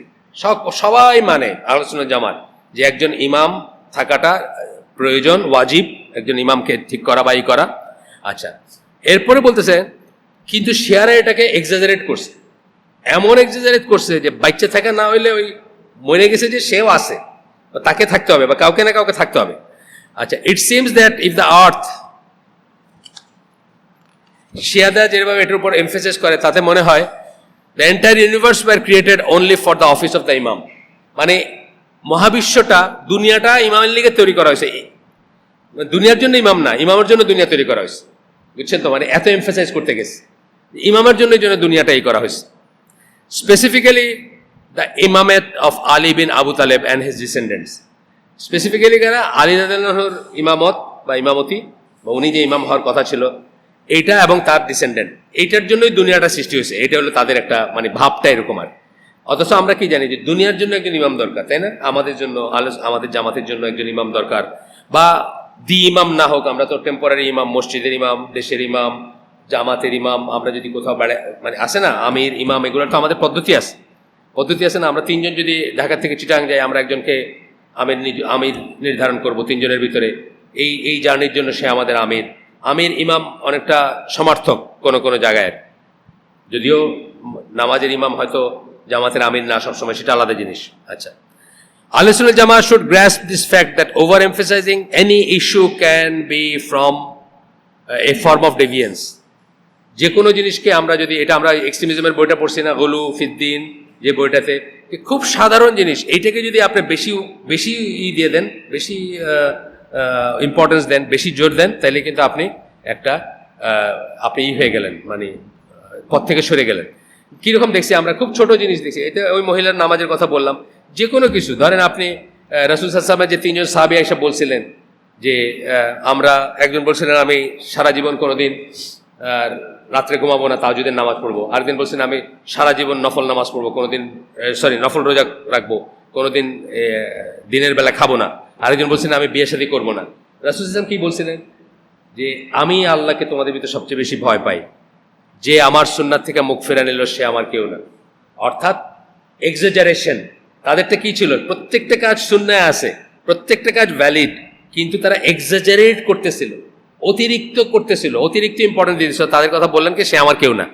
সুতরাং এটা বোঝার ব্যাপার আছে। তো over এমফেসাইজিং গেল। তারপরে বলতেছেন যে লেজিটিমেট এমফেসাইজ দেওয়া উচিত, আউট অফ প্রপোর্শন না, নট নেগলেক্টেড। মানে আমরা কি বলি, আহলে সুন্নাত জামা হচ্ছে মধ্যপন্থার উম্মত। আমরা কি বলি, বিটুইন খারেজি অ্যান্ড মুরজিয়া। খারেজি যারা, তারা আল্লাহকে ভয় করতে করতে, খালি আল্লাহকে ভয়ঙ্কর একটা কিছু দেখাইতে দেখাইতে মাইরা ফেলা কেটা ফেলা করে তারা কি, তারা ইসলাম থেকে দূরে সরে গেছে। শুধুমাত্র ভয় ছিল তাদের। আর মুরজিয়াদের কি ছিল, শুধুমাত্র আশা ছিল যে আল্লাহ আমাদেরকে মাফ করে দিবেন। এই দুইটা করে কি তারা দুই দলই ইসলাম থেকে অনেক দূরে চলে গেছে। আর সুফিরা কি করে, আল্লাহকে ভালোবাসাটা বেশি, খালি ভালোবাসা ম্যাটার করে, আর কিছু ম্যাটার করে না। তো এইটাই বলতেছেন যে বেশি কিছু কইরেই আমরা সবই, এখানে দুইটা উদাহরণ উনি সবকটা বলছেন। তা আমাদেরকে কি বলতেছেন, আমরা ব্যালেন্সে রাখবো, অর্থাৎ আমরা সাম্য অবস্থা বজায় রাখবো। ব্যালেন্স মানে বুঝেন না, পাল্লাতে এক সমান সমান রাখবো দুইটা। আমরা হলাম ব্যালেন্সে রাখবো, সব পাল্লাটা সুন্দর করে রাখবো, সঠিক রাখবো। এটা বলতেছেন আমরা মধ্যপন্থার উম্মত। এটা বলে বলতেছেন সূরা বাকারা 143 নম্বর আয়াত কোট করতেছেন যে আমরা হচ্ছে কি মধ্যপন্থার উম্মত, উম্মাতান ওয়াসাতান কোরআনের ভাষা। মধ্যপন্থার উম্মত মানে আমরা খারেজি এবং মুরজিয়াদের মাঝামাঝি, আমরা ব্যালেন্সে রাখবো। কালকে একটা দিল একজন একটা ফরওয়ার্ড করলো, আমি এটা খুব অবাক হয়েছিলাম, নতুন একটা থিওরি আর কি, যে কোরআনের স্ট্রাকচারটা কেমন। তো বলতেছেন যে 286টা আয়াত আছে না, এটা হচ্ছে এক্স্যাক্টলি মাঝের আয়াত আর কি, 143 নম্বর আয়াত, যেখানে ব্যালেন্সের কথাটা বলছেন, মধ্যপন্থার উম্মত বলছেন আল্লাহ। মানে এটা একটা নতুন অ্যাপ্রোচ, আমি আগে কোনোদিন চিন্তা করি নাই, দেখছি আমি একবার, পরে চিন্তা করবো আর কি। যাই হোক, তো এই কথাটাই গেলেন। তারপরে বলতেছেন the cause of such disagreement in their adopting one extreme position or another. এটার কারণটা কি? When we consider the question about which the Muslims differ, whether we are talking about the Muslims in general or Islamic workers and organization in particular, মানে যদি হয়, we often see that the cause of such disagreement is their adopting one extreme. যখন আমরা দেখবো যে দুই দলের ভিতরে ঝগড়া লাগে, দুই দলের ভিতরে ইখতিলাফ, তর্ক, যুক্তি তর্ক, তখন আমরা কি দেখবো যে একটা সাইড নিয়ে নেওয়ার জন্য কিন্তু এটা হচ্ছে তর্কটা। আপনি দেখবেন মধ্যপন্থার মানুষের সাথে কিন্তু বেশি একটা তর্ক নাই। আমাদের যে আলেমরা যারা আছেন তাদের সাথে কিন্তু আপনি চরম তর্ক করার কিছু পাবেন না। কিন্তু আমি যদি এখন বলি যে আগামী 5 বছরের ভিতর মাহদি আসবে, আপনি আমার সাথে তর্ক জুড়ে দিবেন না? দিবেন, কারণ আমি একটা এক্সট্রিম পজিশন নিয়ে নিছি। আবার আমি যদি আপনাকে বলি যে মাহদি বলতে কিছু নাই, তাহলে আপনি আমার সাথে ঝগড়া জুড়ে দিবেন, তাই না? ব্যাপারটা বুঝছেন না? তো যে মানুষের দুইজন মানুষের ভিতরে বলতেছেন, অথবা দুইটা পক্ষের ভিতর বলতেছেন, ঝগড়া জাতি বিভেদ বা বিসংবাদ যাই বলেন, একটা কারণ হচ্ছে প্রান্তিক অবস্থান নেওয়া। আমি যদি বলি মাহদি 5 বছরের ভিতরে আসতেছে, এটা প্রান্তিক অবস্থান, কারণ এটা কোনো দলিল নাই সুন্নায়। আমি যদি বলি ইমাম মেহেদী কোনোদিন আসবেন না, এটাও প্রান্তিক অবস্থান, কারণ সুন্নাহ বলে উনি আসবেন। তখনই কিন্তু আপনার সাথে আমার ঝগড়া হবে, তাই না? কিন্তু আপনি যদি ব্যালেন্স থাকেন, মাঝামাঝি থাকেন, অথবা যা হওয়ার কথা উম্মাতান ওয়াসাতান, যদি আপনার মাঝখানে থাকেন যে কোনো ব্যাপারে, আপনার সাথে ওই ধরনের ঝগড়া করা হবে না, ঝগড়ার কোনো স্কোপই থাকবে না। আচ্ছা, এরপরে one group goes to extreme, একটা গ্রুপ যায় on the issue of Islamic government, so much so that they accuse Muslim governments of unbelief. একটা দল কি ইসলামিক সরকারের ব্যাপারে এমন এক্সট্রিম একটা পজিশন যায় যে তারা মুসলমান দেশের গভর্নমেন্টগুলো সব কাফের বলে। এক্সট্রিম অবস্থা। আল্লাহ রাসূল সাল্লাল্লাহু আলাইহি ওয়াসাল্লাম সহিহ হাদিস, আজকের আলোচনা না এটা, কি ইসলাম থেকে সবচেয়ে প্রথম বাইর হয়ে যাবে কি? আল্লাহর আইন দিয়ে বিচার করা, আল্লাহর আইন দিয়ে বিচার করা, হুকুমত সবচেয়ে পয়লা বাইর হয়ে যাবে। লাস্টে কি থাকবে? সালাত। শেষ পর্যন্ত কি থাকবে? সালাত। কমতে কমতে কমতে কমতে সালাত। তা আমরা ওটার মাঝামাঝি জায়গায় আসি না? মাঝামাঝি জায়গায় আমরা, আমাদের দেশ আল্লাহর আইন দিয়ে শাসিত হয় না, বাট সকল কাউন্টেড এটা মুসলিম দেশ, এটা ইসলামিক রিপাবলিক না, ইসলামিক কল্যাণ রাষ্ট্র না, কিন্তু এটা মুসলিম দেশ, এটাতে কোনো সন্দেহের কোনো অবকাশ নেই, আমরা পড়ছি। তো যাই হোক, তো বলতেছে উনি সালমান আলাদা বলতেছেন যে এক দল এক্সট্রিমে চলে যায়, এইটা বলতে চায় যে দুনিয়ার মুসলমান দেশগুলো সব কাফের, মানে গভর্নমেন্টগুলো সব কাফের।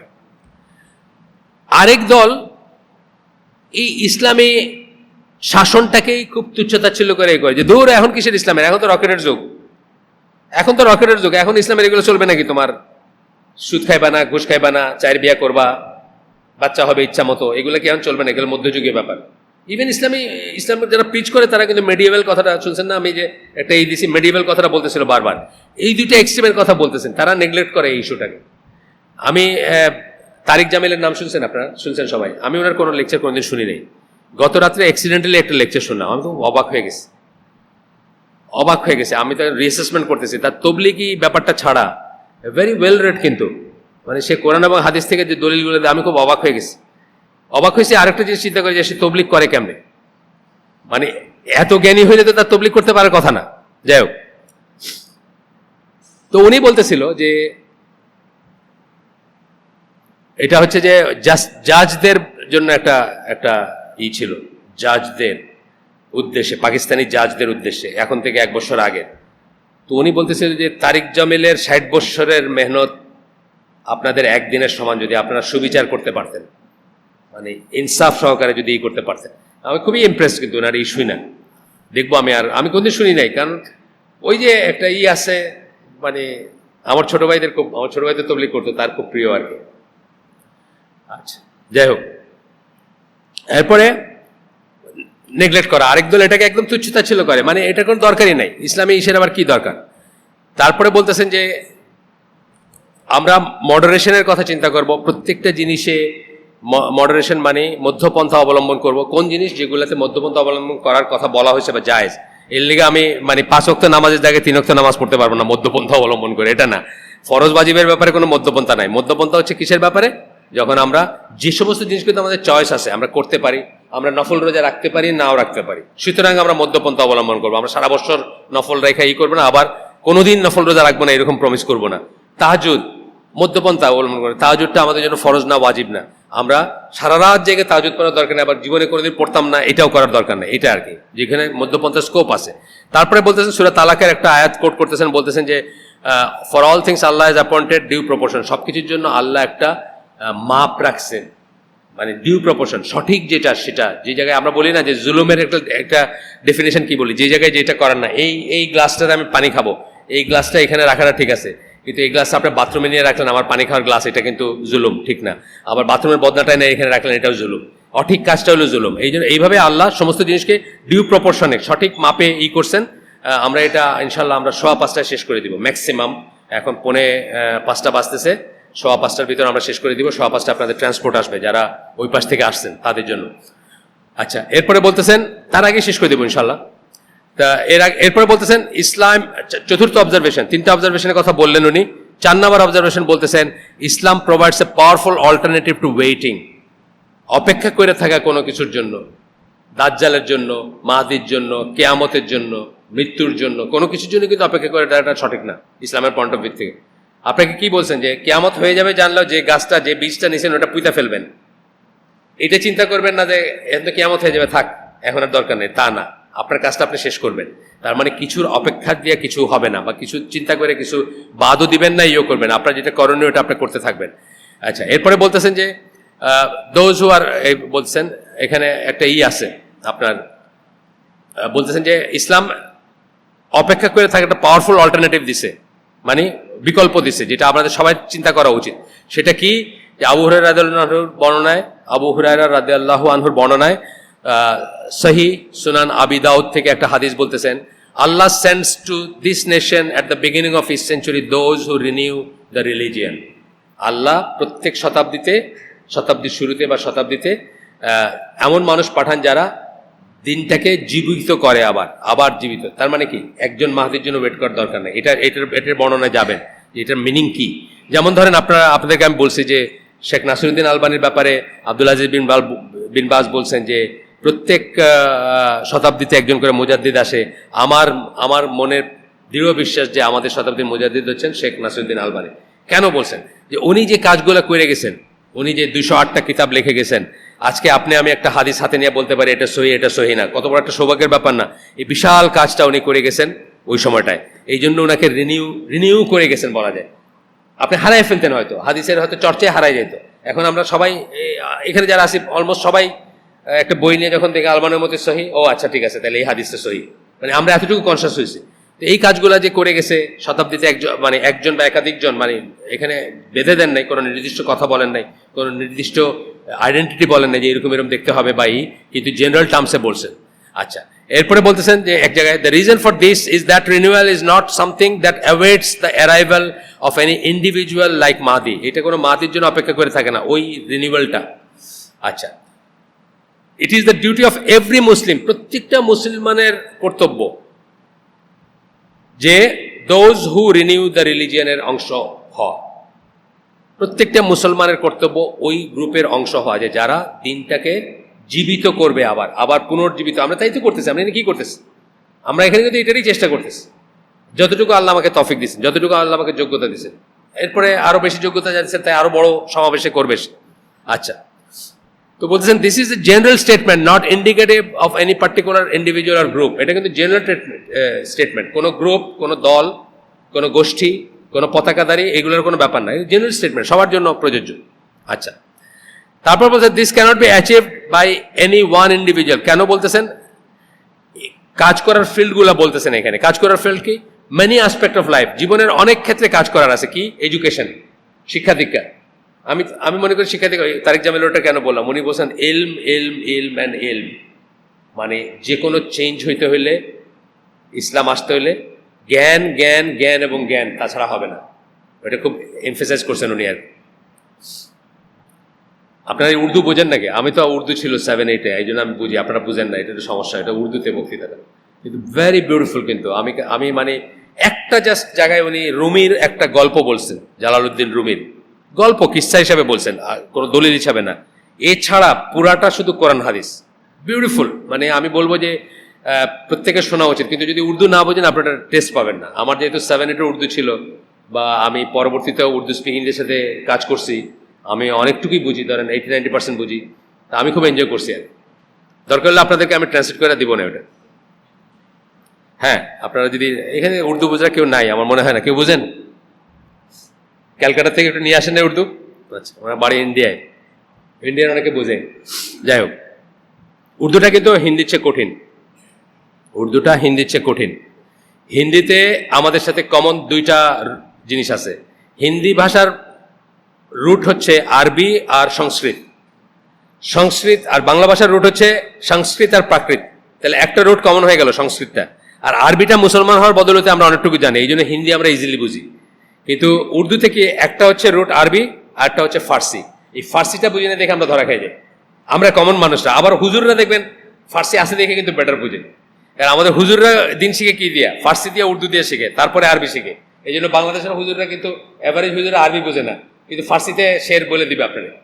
আচ্ছা, যাই হোক, তো এখন বলতেছেন কি যে এডুকেশন, কাজ, কর্মক্ষেত্র, ইবাদত, ইকোনমিক্স, তিজারা, ব্যবসা, মিডিয়া, এত ফিল্ড আছে কাজ করার। যার যেটাতে যোগ্যতা আছে সে সেটাতে কাজ করবে, এবং কাজ করে সে রিনিউয়ালের জন্য কাজ করে যাবে। একজন মাহাদির জন্য ওয়েট করে বসে থাকবে না, যেটা আমরা পয়লাই বলছি।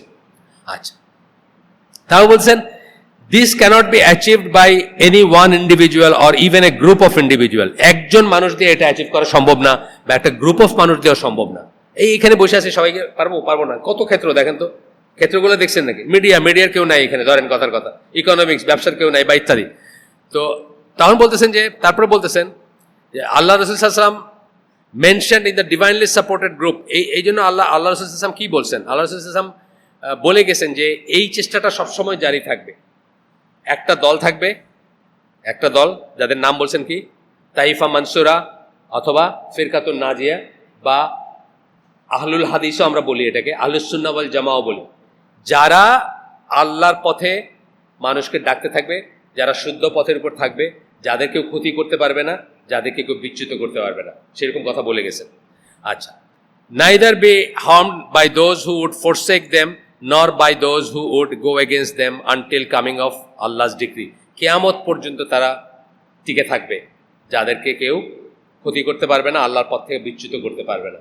এই কথার মানে এটা যে একটা গ্রুপ সবসময়, একটা গ্রুপ বলতে এখানে ওই গ্রুপ না, গ্রুপ দল হিসাবে গ্রুপ না, মানে সমষ্টি, একটা সমষ্টি থাকবে। একজন ঢাকায় থাকতে পারে, একজন চিটাঙ্গে থাকতে পারে, কিন্তু একটা সমষ্টি থাকবে যারা এই কাজগুলো করে যাবে। আচ্ছা, আমি শেষ করে দিব ইনশাআল্লাহ। সাইফুল্লাহ, 5:15 ঠিক বলছেন? 5:10 পর্যন্ত যাওয়া যায়? তাহলে আজকে আমি এটা একদম পেপারটা শেষ করে দিই, আর আগামী দিন নতুন কিছু করবো ইনশাল্লাহ। এই পেপারটা শেষ করার পরে এটা আমরা 4টা 5টা বোধহয় পড়ছি, 4টা বা 5টা আছে, অন্তত 4টা বা 5টাও হইতে পারে। লাস্টের কনক্লুশনগুলো পড়বো, মানে একটা যে কোনো কিছু শেষ করারই আছে না, আমরা কি শিখলাম কি বুঝলাম। এখানে উনি 4টা পয়েন্ট দিয়েছেন, আমরা 4টা পয়েন্ট পড়ে আজকে হালাকা শেষ করে দিব ইনশাল্লাহ। প্রথম বলছেন, we must foster dialogue about the major issues facing the Muslim today. আমরা যেন কথা বলি, আমাদের যে প্রবলেমগুলো আছে এগুলো নিয়ে যেন কথা বলি, সরকারের সাথে বলি, রাষ্ট্রযন্ত্রের সাথে বলি, আলেমদের সাথে বলি। যাক, ওয়াশরুমে যাবেন, দুনিয়া ফ্রি আপনার জন্য। সরকারের সাথে বলি, যাদেরকে বোঝানোর তাদেরকে বোঝাই। দেখেন, আনফর্চুনেটলি আমরা যে সহি আকীদার কথা বলি, সহি তরিকার কথা বলি, আমাদের কিন্তু আমাদের সরকার বা রাষ্ট্রযন্ত্রের সাথে কোনো যোগাযোগই নাই। যে জন্য বেদাতিরা কিন্তু আমাদেরকে ঢালাওভাবে সব চরমপন্থী বানাই দিছে। যারা রাফাদানি করে, হাত তুলে নামাজ পড়ে, তারা সব হলো এক্সট্রিমিস্ট বানাই দিছে না। তার কারণ কি? আমাদের সাথে কিন্তু কোনো যোগাযোগ নাই আমাদের সরকারের, আমাদের রিপ্রেজেন্টেশন নাই। আমাদের যে এত ফলোয়িং আছে বা অনেক মানুষ আছে এই দেশে কিন্তু যারা সহি আকীদার, তাদের সাথে একটা গিভ অ্যান্ড টেক নাই। সরকার জানেও না তারা কারা, বুঝছেন না? বাংলা ভাই রাফিয়াদ্দিন করে নামাজ পড়তো, আর কি নাম ওই আব্দুর রহমান পড়তো, বাস আমরা সবাই এখন জঙ্গি হয়ে গেছি। এইটা একটা ভুলই না। আমাদের উচিত ছিল তাদের সাথে একটা ডায়ালগ স্ট্রাইক করা, তাদেরকে বোঝানো যে না, আমরা তো এরকম না। বা এই দেশের বহু বহু মানুষ আছে, ডক্টর সাইফুল্লাহ আছে, ডক্টর মঞ্জুরুল্লাহি আছে, আপনার শহীদুল্লাহ খান মাদানী আছে, বা আরো হাজারে হাজার আলেম আছে যারা কোনোদিন চরমপন্থা প্রিচ করে না, কিন্তু এটা আমরা বোঝাইতে পারি না। এটা বলতেছেন যে আমাদের উচিত ডায়ালগে যাওয়া, কথা বলা। কথা বললে যেটা হবে, we must develop in our youth and our men the ability to listen. আমাদের ইয়াং জেনারেশনে যেন শুনে এরকম একটা ব্যাপারে, আর বয়স্করাও যেন শুনে, বা আমাদের যারা মানে পাওয়ারে আছে বা ক্ষমতায় আছে তারাও যেন শুনে, এইটার একটা ব্যবস্থা করা উচিত। This is specially true for our leaders, both intellectuals and political. আমাদের ইন্টেলেকচুয়াল লিডার যারা, ইন্টেলেকচুয়াল লিডার কারা? আলেমরা। আর পলিটিক্যাল লিডার কারা? আমাদের রাষ্ট্রযন্ত্রে যারা আছে তারা। তাদের জন্য খুব ইম্পর্টেন্ট, যারা যেন জনগণের কথা শুনে। কথা বললে দেখবেন আপনারা হালকা হয়ে যান। আপনার মনে অনেক দুঃখ আছে, আপনি কি করেন? আপনার ক্লোজেস্ট বন্ধুটার কাছে গিয়ে বলেন যে আজকে আমার মনটা খুব খারাপ। কি হয়েছে? যে এতদিনের পরিচিত আমার বিজনেস পার্টনার আমার ধোকা দিয়ে চলে গেছে। ধরেন মনটা একটু হালকা হয় না? একই কথা রাষ্ট্র লেভেলে বা এই লেভেলে যখন গিভ অ্যান্ড টেক কথাবার্তা হয়, তখন কিন্তু মনটা হালকা হয়। এটা বলতেছেন যে এটাতে কি হয়, ওপেন্স দ্য মানে নেগোসিয়েশনের পথ খোলে, সমঝোতার পথ খোলে, এক্সচেঞ্জ হয়, একজন একজনকে বুঝে, ভুল বোঝাবুঝি দূর হয়। এটা গেল 2 নম্বর বলতেছেন, তার কনক্লুশন 2 নম্বর বলতেছেন, we must encourage our intellectual institution to engage in Islamic work, education and relief. আমাদের ইন্টেলেকচুয়াল ইনস্টিটিউশন যারা আছে, যারা ধরেন জামিয়া, সালাফিয়া জামিয়া, এটা আছে না আমাদের, অনেক নাম আছে না আমাদের, একটা মাদ্রাসার নাম আছে, বা একটা ইউনিভার্সিটির নাম আছে, বা একটা ইসের নাম আছে। তারা যেন কি করে, ইসলামিক কাজে লাগে, এডুকেশন এবং রিলিফ। এডুকেশন মানে শিক্ষা দীক্ষায় লাগে, রিলিফে লাগে, দুস্থ মানুষের পাশে যেন দাঁড়ায় যখন তাদের দরকার। একটা ভূমিকম্প হইলে, একটা ঝড় হইলে, একটা বৃষ্টি হইলে, একটা বন্যা হইলে তারা যেন যায়। দেখা যায় যে সাদা চামড়া সেকুলার আইসা রোহিঙ্গাদের সেবা করতেছে এখানে, বুঝছেন না? এটার হয়তো 2 সাইডই আছে, হয়তো অনেক সময় আপনি গেলে আপনার দৈরা পুলিশে দিয়ে দিবে, সেটা আরেকটা কথা। কিন্তু আমরা যেন এটা আমাদের কালচারে গড়ে তুলি যে কোনো একটা বিপদ আপদ হইলে যারা দাঁড়িয়ালা, যারা টুপিওয়ালা, তারা যেন আগে মানুষের কাছে যায়, তারা যেন মানুষের পাশে দাঁড়ায়, বুঝছেন না? মানুষ হিসাবে দাঁড়াবে, মুসলিম হিসাবে দাঁড়াবে, তার দলের কিনা সেটা কোনো ব্যাপার না। We must encourage them to employ the media যেন এমপ্লয় করে। মিডিয়া মানে প্রপার ইউজ অফ মিডিয়া। এই যে বললাম যে তারেক জামিলের যে এইটা আমি শুনছি, এটা তো মিডিয়ার থ্রুতেই শুনছি। এই ধরনের সিলেক্টিভ এবং প্রপার ইউজটা যেন তারা করে। আচ্ছা, our charitable organisation must be supported and promoted as well. Charitable যেগুলো লিল্লা থাকে, ফি সাবিলিল্লাহ আছে না, কিছু এতিমখানা আছে, অথবা আঞ্জুমালে মফিদুল ইসলাম, আমি আপনাদের অনেক সময় বলছি হয়তো, একটা কিন্তু পিওর মানে বেওয়ারিশ লাশগুলো নিয়ে দাফন করে। এটা কিন্তু বিরাট একটা কাজ, বুঝছেন না? রাস্তায় পড়ে আছে, পৌঁছে যেতেছে, এটাকে নিয়ে দাফন করা, জানাজা করা, বিরাট কাজ। আপনারা যুক্ত হবেন এটাতে। তো এটা বলতেছে যে সাপোর্ট করা উচিত, প্রমোট করা উচিত চ্যারিটেবল এফোর্টগুলো যেগুলো আছে। We have to remove the despair and frustration that the Muslims are suffering from. আমাদের মুসলিমদের বিষয়ে যেগুলো আছে, ডিসপেয়ার মানে নৈরাশ্য আছে, যেগুলো কষ্ট আছে, এগুলো আমরা চেষ্টা করবো যে আমরা রিমুভ করে দিতে। বিকজ ডিসপেয়ার প্রডিউসেস নাথিং, মানে নৈরাশ্য থেকে কিছু আসে না, খালি লস। এবং একসময় এমন লস যে আপনি শয়তানের ক্যাটাগরিতে চলে যাবেন, কারণ শয়তান হচ্ছে পিওর নিরাশ, যে চিরনিরাশ শয়তান চায় যে আপনিও নিরাশ হন, সেই ক্যাটাগরিতে চলে যাবেন। আচ্ছা, 3 number conclusion, we must provide opportunities for our young Muslim to live decent respectable lives. এটা আমরা তো ফেল করতেছি, চেষ্টা করে যাচ্ছি আমরা যে প্রত্যেকের যাকে আল্লাহ তৌফিক দিয়েছেন সে যেন জব জেনারেট করে, চাকরি জেনারেট করে মতো কিছু চিন্তা করে, ডিসেন্ট রেসপেক্টেবল লাইফ। আমাদের ইয়াং যারা তারা যেন একটা সুন্দর এবং সম্মানিত জীবনযাপন করতে পারে, অর্থাৎ তাদের হালাল রুটি রুজির ব্যবস্থা যদি থাকে, আমার যদি কোটি টাকা থাকে, আমি যদি একটা যে কোনো কিছু একটা দোকানে যদি 10 জন এমপ্লয় করতে পারি, আমি যদি সেটা চেষ্টা করি, এটা বলতেছেন খুব ইম্পর্টেন্ট। কিন্তু we must provide this for our families and our society at large. Poverty and unemployment turn people into the fuel for any deviant ideology comes along. যদি গরিবের ভিতর থাকে মানুষ, যদি আনএমপ্লয়মেন্ট থাকে, বেকার থাকে, তখন তারা এই ধরনের এই মাহাদি বা ইমার্কা জিনিসের দিকে বেশি ঝুঁকে, কারণ তার মনে হবে মাহাদি আসলেই তো সব হয়ে যাবে, সুতরাং ওইটার জন্য যা করার করি। অথবা একটা কথা আছে, ইংরেজিতে একটা কথা আছে, poverty is one step away from losing faith. গরিবই হচ্ছে ইমান হারানোর চেয়ে এক পা দূরে ব্যাপার, অর্থাৎ আরেক পা গেলেই সে ইমান হারায় ফেলবে, এই পর্যায়ে মানুষকে নিয়ে যায় গরিবই, তাই না? তাহলে আমরা আমাদের ভাই বা আমাদের গরিবই চেষ্টা করব। 5 ওয়াক্ত সালাত যদি আপনার সত্যি সত্যি মসজিদে গিয়ে পড়েন, আপনার ভাইও যদি পড়ে, অটোমেটিক্যালি 1 দিন 2 দিন 4 দিনের দিন আপনি জিজ্ঞেস করবেন আপনার সমস্যা কি, আপনার গায়ে ছেঁড়া পাঞ্জাবি কেন?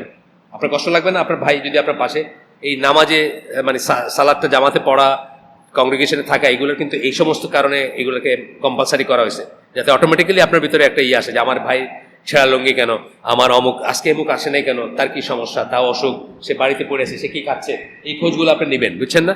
তো এটা বলতেছেন। 4 নম্বর বলতেছেন, we must safeguard the Islamic nation from the vicissitude of deviant thought and moral depravity. আচ্ছা, there can be no doubt that these factors have the power to incite reaction with grave negative consequences.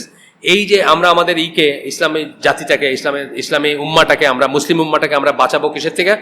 Deviant thought, এই যে বিকৃত চিন্তা ভাবনা যেগুলো, সেগুলা হয়ে গেছে নাকি 10? আচ্ছা, 8 মিনিট আছে। এবং there can be no doubt, এইগুলো থেকে কি হয়, এগুলোর থেকে ভিতরে একলা বসে চিন্তা করতেছে বা এই করতেছে, ভিতরে নেগেটিভ কনসিকুয়েন্স আসবে। We have begun to see the Arab media and the internet and chat sites, people maligning Allah and denouncing His glory.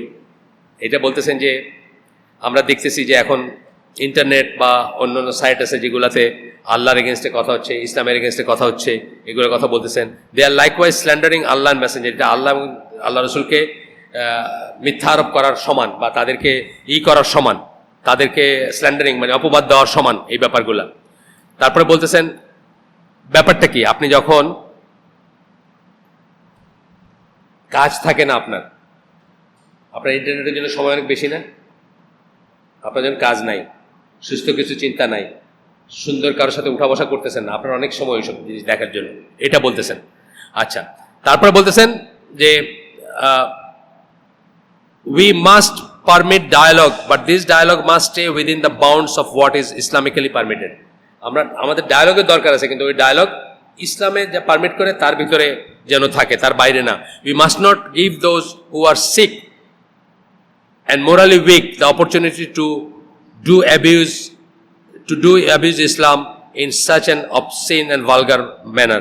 আমরা যেন যারে তারে সুযোগ না দেই ইসলামকে করার জন্য। আপনার ওপেন মিডিয়া আছে, ওপেন মিডিয়া মানে কি, ওই আব্দুল্লাহ মাসুদ একটা আছে, আর কি একটা বেটি আছে, দুজনে নাস্তিক, তারা এখন ইসলামের সমস্ত থিওরি বলেছে, আর ওটা দেখে আমাদের মানে কি বলে ওই হরিণ শাবক, আমাদের যেসব ইন্টারমিডিয়েটের বাচ্চা, ম্যাট্রিকের বাচ্চা, যার মাথায় ইসলামের আইও নাই, সে ওইটা দেখে নাস্তিক হয়ে যেতেছে। এইরকম ডায়লগের কথা আমরা বলতেছি না। আমরা যখন ডায়লগ বলি, সেই ডায়লগ ওপেন ডায়লগ না, সেই ডায়লগ মানে এই ওয়েস্টার্ন সেন্সের ডায়লগ না, যে যা ইচ্ছা তাই বললেন, যা ইচ্ছা তাই করবেন, তা না। এই 4টা পয়েন্ট দিয়ে উনি কনক্লুড করছেন।